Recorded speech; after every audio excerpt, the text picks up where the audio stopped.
ដល់ខែក្តៅទៀតណា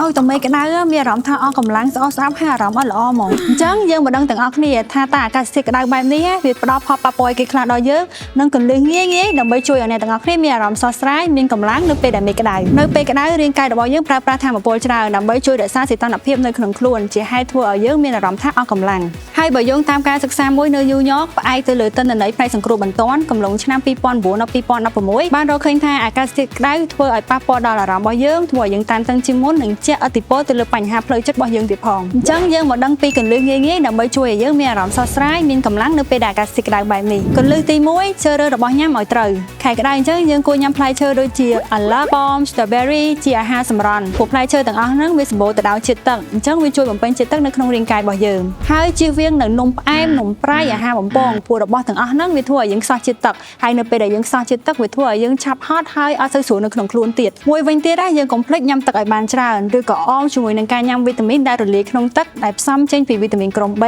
វីតាមីន C និងសារធាតុរ៉ែសរុបចំនួន12មុខដែលចាំបាច់ចំពោះរាងកាយនៅក្នុងការផលិតថាមពលជំនួយខួរក្បាលនិងធ្វើឲ្យអារម្មណ៍យើងស្វាហាប់ជាងមុន